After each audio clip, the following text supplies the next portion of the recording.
That sounds right to me. I mean, those sound like Washington-type goals. I've seen those before.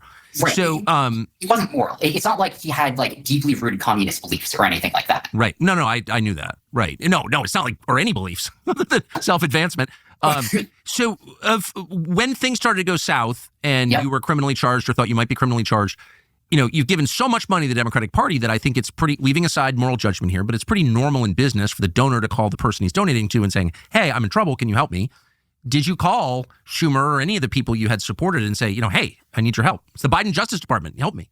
Generational con man Sam Bankman Fried decided to join Tucker Carlson for a podcast from prison for being in charge of all the fraud and robbing that his company was doing. And after they got through the pageantries and the hellos, Tucker Carlson would ask him straight up, didn't you bribe a bunch of politicians? Why didn't you call them when it was time to cash in those favors? And Sam basically says, I only knew how to give them money. I never learned the part about getting the actual favors. And since he was convicted, it was kind of too late. Which really seems to confuse Tucker Carlson, but I think that's just his face. Let's watch some clips from this interview and chop it up in between. But it does seem like you guys made a decision at your company to form political alliances through political donations, which is not singling you out. You're hardly the only businessman who's done that. It's actually kind of par now.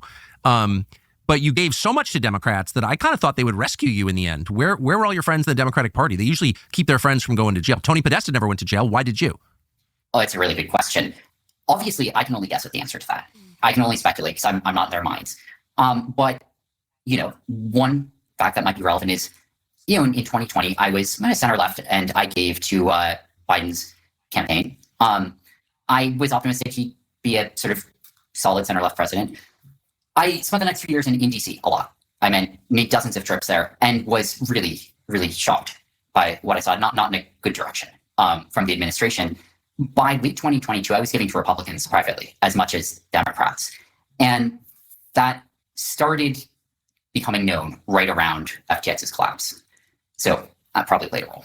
I used to be a Democrat, as in I like to bribe the Democrats because they were in power at the time. And then I realized that just having Democrats in my pocket isn't enough. I'm going to need some Republicans as well. And then Sam would imply that because he started to give to Republicans, the Democrats he was also paying didn't want to share, which led to all the investigations and to his eventual downfall. Tucker Carlson asked him directly, are you the biggest crypto criminal? And obviously, while sitting in the feds, he's not going to agree to that. He still wants to keep some hope of innocence. Nobody will claim that title while sitting in the feds. Maybe after he does his time. Sam will be smart here to focus on a specific type of crime, how people were able to connect by using the Silk Road as an example of the type of criminality in the crypto space. Being as honest as you can, do you think you were the biggest criminal in the crypto business? I don't think I was a criminal. So certainly the answer to that is no.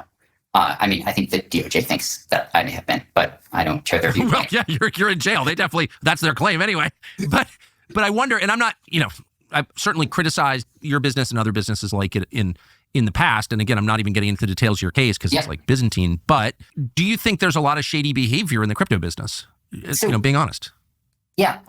10 years ago, the answer was clearly yes, or at least yes, relative to the scale of the industry. You look in the mid, 2014 to 2017 sort of era, the industry is a lot smaller than it was today. A lot of the transactions that you saw, or at least a higher fraction of them, were, well, different people use different words for it, but Silk Road, as an example, right? People purchasing narcotics online was a common use of crypto back 10 years ago or so. Obviously, there are always going to be criminals in any industry, but over time, the fraction of the industry that represents has fallen off really substantially, both because of sort of growth of other areas of interest in crypto and also because of more government involvement on the anti-money laundering side. So yeah, there's still some, but it's not as prevalent as it once was. But most of the criminality, quote unquote, that happens in the crypto space is the people with all the coins and all the leverage robbing all of their supporters. All these meme coins are just upward transfers of wealth. It's the same with all the coins. Haktua, Trump, whichever ones you feel are legitimate or not, they're all trying to take advantage of people who don't know what's going on. They're not targeting people who are already in the space. They're only going after people who have no idea about what's going on. They're hoping you don't understand that the only way anyone gets money is to take it from people who know less than them. It's just a way for people with big audiences to quickly rob any supporters that actually believe in them. That's why SBF doesn't see himself as a criminal, because he thinks manipulating people, bribing politicians, taking a bunch of people's money is all part of the game That's part of the financial system. That's the same as Wall Street. It's just a different medium. And as it turns out, Sam sitting down with Tucker Carlson to try to plead his innocence and get out of prison was a plan that he cooked up before he was even arrested. As a recently unsealed Google Doc shows the brainstorming of possible ways to get out of what they were doing. This is from CoffeeZilla and Rolling Stone. As you see here, literally the third point, go on Tucker Carlson, which he spelled his name wrong, and then come out as a Republican. He continues, while public contributions show one thing, you see another thing, including super PACs. Super PACs that have a bunch of dark money that doesn't show who their donors are. And then the next part of the plan, come out against the woke agenda. What does that mean? What does that have to do with you robbing a bunch of people? His plan was literally go on Tucker Carlson, come out as a Republican, and muddy the waters, get people upset to the point where people are arguing to release Sam Bankman Fried simply because they feel like they're on the same team, which sometimes works, which is why we try to focus on how all these culture war issues are bullshit, just distractions. And then for his troubles, the prison that he's in put him in solitary confinement for doing a podcast, as if all of this wasn't enough. Do you think him going through with his contingency plans and coming out as a Republican would help his chances? And as always, if you like what we're doing here, drop a like, subscribe to the channel. Let me know what you think about all this in the comment section. Peace.